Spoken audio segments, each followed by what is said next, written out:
Here comes the money. You're now listening to the Gambling with Gold podcast with Jason Gold.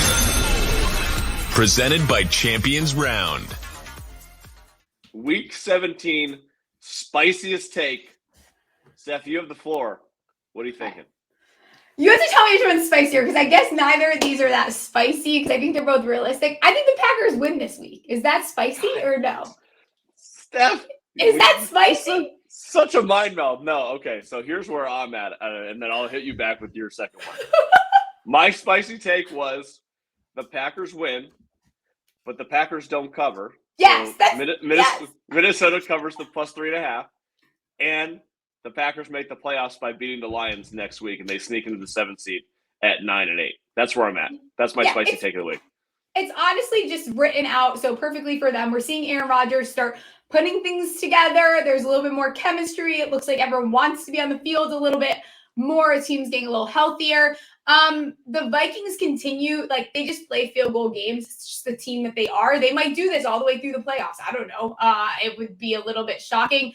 I just watched the Giants. I think the Giants in, a couple different calls, and I hope we see the Vikings in the playoffs. I have confidence that the Giants can beat them if they played again. I think that the Packers don't cover, but I think they win this game. The Vikings also, when the fuck, do they haven't even played in the cold yet this year? I don't think they have. You can correct me if I'm wrong. They saw, the other pieces of the NFC North earlier in the year. So probably a good game for Dalvin against that kind of crappy defense. But I think that the Packers pull this one out. So the Packers have the Vikings and then the Lions. And if they win both, good chance that they're going to get it, especially if the Lions end up winning out this week and maybe perhaps the Jets lose. But at 9-8, Packers have a really good shot. This Vikings team, we know, this is the luckiest team in the NFL. They are ripe for a first-round loss. I'm trying to find what I should compare them to, outside, in my real life. Who do I know that's, just the luckiest person ever for no reason and, why? I feel like they're like the ugly dude at the nightclub who somehow ends up with a chick at the end of the night. And you're like, always. How the fuck did that happen? Yeah, it's crazy. The friend that every single time they get a scratch off, they win something. Or you go to the casino with them and they always come back in the green, and you're like, what? Why you? It's so crazy. But yeah, they're so lucky. Maybe they do ride it out. I think there is something to this team. They are lucky, and they're figuring it out. I think that they are improving overall. But what are they going to do when they face a 49ers team? And I don't think they can go on the road and win. And I think it's going to be cold, and I think they haven't played in the cold yet. So, yeah. I'm going to keep going back to these stats. It's crazy. They're averaging 5.3 yards per play, and they're giving up 6 yards per play. Now, let's look at. They have scored 378 points this season. They've given up 373 points this season. They're 12-3 with a +5 differential. The numbers continue to boggle the mind. I don't understand. And what I'm wondering is, this probably doesn't make any sense in the real world, but the Vikings have been absolutely shit on for their entire existence. Some would say the unluckiest professional franchise in North American sports.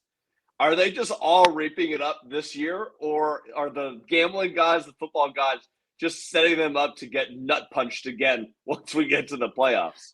Yeah, and I think also Vikings Twitter has been they're getting quite cocky, and I think that they are tormenting Packers Twitter because it's been a really long time since the Vikings have been dominant in the NFC North, if that's what you want to call them. And I think the Packers are going to end, and it's going to be a brutal day for Vikings Twitter on there. Let me tell you, because they are making it. I would just simmer down, just a little bit. All right, so we're both going to take the Packers to win, but by a field goal, last second field goal. We'll even go there. There we go. And the Packers somehow sneak in to the playoffs. What was your other spicy take that you had circled? I don't know if it's spicy. Maybe it's not spicy because the other team stinks, in my opinion. I think Carolina Panthers beat Tom Brady and the Buccaneers. And I'm not really that worried about it, actually. So I don't think that it's pretty spicy. Look, anytime that you say that Tom Brady is going to lose with a playoff spot on the line, I think it's spicy. The guy is still the GOAT. I don't care that he's 45 years old and he's struggling to carry a team to beat the Arizona Cardinals on the road with Trace McSwirly at quarterback. Yeah. But Carolina looks like a really good team, and Steve Wilkes deserves a ton of credit for what he's doing down there. And he should get some consideration to be the full-time head coach. Do I think he will be or should be? Not necessarily, but the guy should at least get an interview at this point, especially if they end up pulling this out and making the playoffs. Tampa's ripe to be taken over. This is a good spot for Carolina, but also we saw what Carolina did last week. Do we really want to go down the rabbit hole with Carolina 2 weeks in a row with Sam Darnold? I'm not 100% sure, which is why this is a spicy take for sure. Yeah. Okay, I think the two outcomes happen. Either Carolina is winning this game, or this is like the Arizona game and Tampa pulls it out right there at the end. Like I just don't think the Bucs are a dominant team, and I don't think against this Carolina defense they're going to be able to do that. And Tom Brady, another guy. Like, what are they like competing to try to get in the race to throw the most fucking interceptions in the history of ever? Like Brady's thrown 2 interceptions in each of the last 3 weeks. It's insane.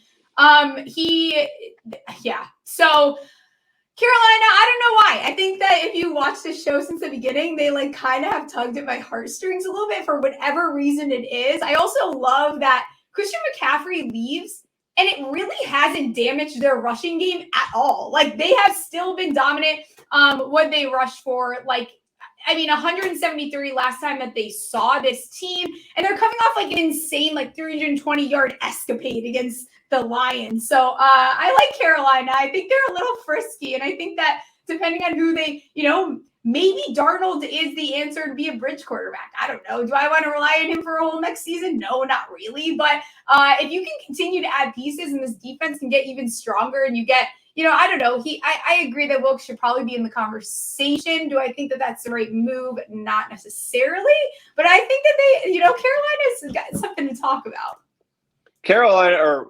Steve Wilkes strikes me as a head coach that you want if all the other pieces of your team are settled and you just need a grown-up in the room to manage them.